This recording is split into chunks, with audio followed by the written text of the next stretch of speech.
காரா பூந்தி ரெடி ஆயிடுச்சு. இதே போல் நீங்கள் வீட்டில் செஞ்சு பாருங்கள். எளிய முறைகளை கடலை மாவு அரிசி மாவை பயன்படுத்தி தான் நம்ம செஞ்சுருக்கோம். கடையில் இருக்கிற டேஸ்ட்லேயே கிடைக்கும் நமக்கு.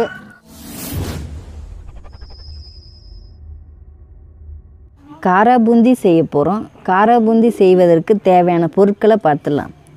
கடலை மாவு 1 டம்ளர், அரிசி மாவு கால் டம்ளர், கருவேப்பிலை, அடுத்ததாக மிளகாய்த்தூள், பெருங்காயம் 1 சிட்டிகை, மஞ்சள் தூள் 1 சிட்டிகை. இதில் முந்திரியும் வறுத்த வேர்க்கடலையும் வச்சுருக்கேன். உப்பு தேவைக்கேற்ப. பூண்டு உரிக்காமல் முழுசாக எடுத்து வச்சுருக்கோம். இதை கடைசியாக நெசுக்கி நம்ம எண்ணெயில் போட்டு பொரிக்கிறதுக்காக. இந்த பொருட்கள் மட்டும் இருந்தால் போதும், நம்ம பூந்தி செஞ்சிடலாம். காரா பூந்தி. வாங்க இது எப்படி செய்யலான்னு பார்க்கலாம். முதல்ல ஒரு பாத்திரம் எடுத்து வச்சுக்கோங்க. கடலை மாவு போட்டுக்கலாம் ஃபஸ்ட்டு. அடுத்ததாக அரிசி மாவு,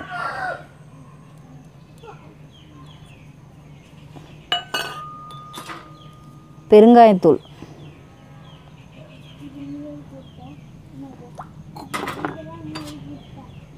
அடுத்தது மஞ்சள் தூள்,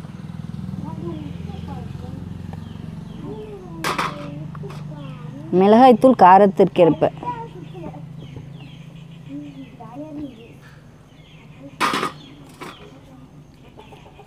அடுத்ததாக உப்பு போட்டுக்குவோம்.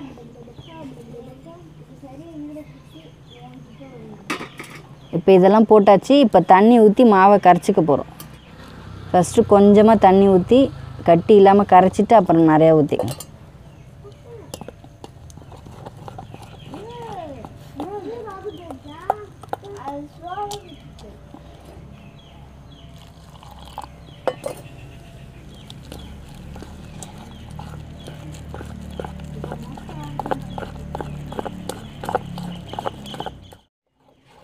மாவு இந்த அளவுக்கு கட்டி இல்லாத கரைச்சிக்கோங்க. இந்த அளவுக்கு தண்ணி ஊற்றி.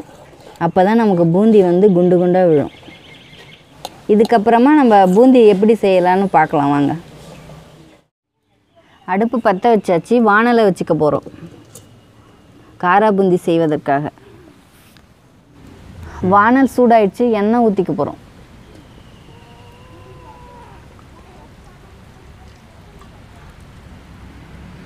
எண்ணெய் சூடாயிடுச்சு. இப்போ இதுதான் பூந்தி கரண்டி. இதில் தான் நம்ம மாவு ஊற்றி பூந்தி சுட போகிறோம். இப்போ 1 கரண்டி மாவு எடுத்துருக்கேன். இப்போ இதில் ஊற்றி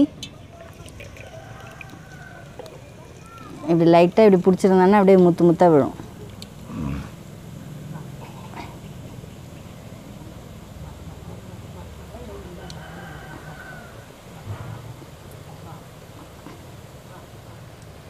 அவ்வளோதான். இப்போ இதை எடுத்துடலாம்.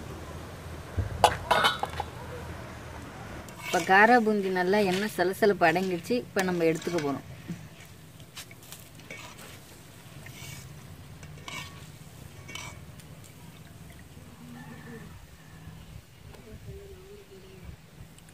பிளேட்டில் மாற்றிக்கிறோம். இதே போல் எல்லா மாவையும் ஊற்றி பூந்தி போல் எடுத்துக்கலாம். காரா பூந்தி எல்லாத்தையும் பொரித்து ஒரு பாத்திரத்தில் எடுத்து வச்சாச்சு. அடுத்ததாக வேர்க்கடலையும் முந்திரி பருப்பும் எண்ணெயில் போட்டு பொரிச்சிக்க போகிறோம்.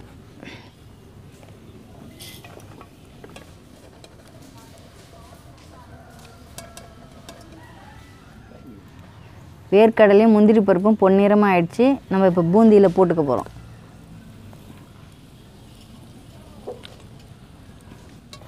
அடுத்ததாக இந்த பூண்டு நெசுக்கி நம்ம எண்ணெயில் போட்டு போகணும். இந்த பூண்டு இந்த உரக்கட்டில் 1 பாதியமாக நசுக்கிக்கலாம். பூண்டு எதுக்கு போடுறேன்னா, காரா பூந்தினாவே பூண்டு ஃப்ளேவர் தான் நல்லாயிருக்கும். இதை அப்படியே எண்ணெயில் பொரித்து போட்டுக்க போகிறோம்.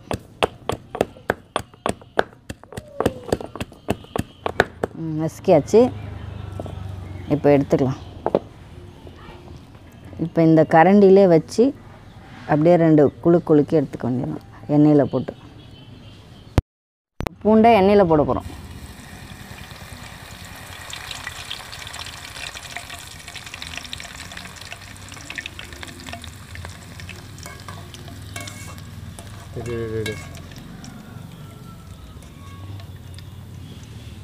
அவ்வளோதான். இதுவும் காரா பூந்திலே சேர்த்துக்கலாம். அடுத்ததாக கருவேப்பிலை போட்டுக்க போகிறோம். இப்போ எண்ணெயில் போட்டுடலாம்.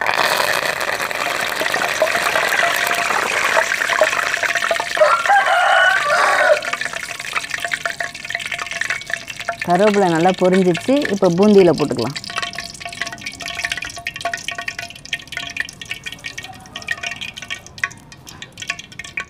இப்போ காரா பூந்தி, கருவேப்பிலை, வேர்க்கடலை, பூண்டு எல்லாமே எண்ணெயில் வறுத்து போட்டாச்சு. இப்போ ஒரு கிண்டிட்டு நம்ம மிளகாத்தூள் உப்பு மேலே தூவிக்க போகிறோம். உப்பு எடுத்துருக்கேன், மேலே அப்படியே லைட்டாக தூவிக்கலாம். அடுத்ததாக காரத்துக்கு ஏற்ப மிளகாய்த்தூள் தூவிக்கோங்க. உங்களுக்கு தேவைன்னா போட்டுக்கலாம். சில பேர் காரமாக மேலே காரா பூந்தினா மேலே உரப்பு இருந்தால் தான் நல்லாயிருக்கும்னு சொல்லுவாங்க. அதுக்காக போட்டுக்கலாம். தேவைப்பட்டால் போட்டுக்கோங்க, இல்லைன்னா அப்படியே கூட சாப்பிட்டாலும் நல்லாயிருக்கும். இப்போது இது குலுக்கிக்கலாம்.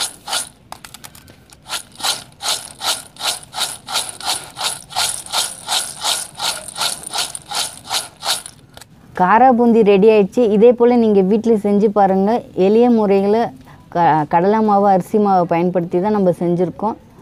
கடையில் இருக்கிற டேஸ்ட்லேயே கிடைக்கும் நமக்கு. மேலும் இதே போல் வீடியோக்களை தொடர்ந்து பார்க்க எங்களுடைய தமிழா யூடியூப் சேனலை சப்ஸ்கிரைப் பண்ணுங்கள். நன்றி, வணக்கம்.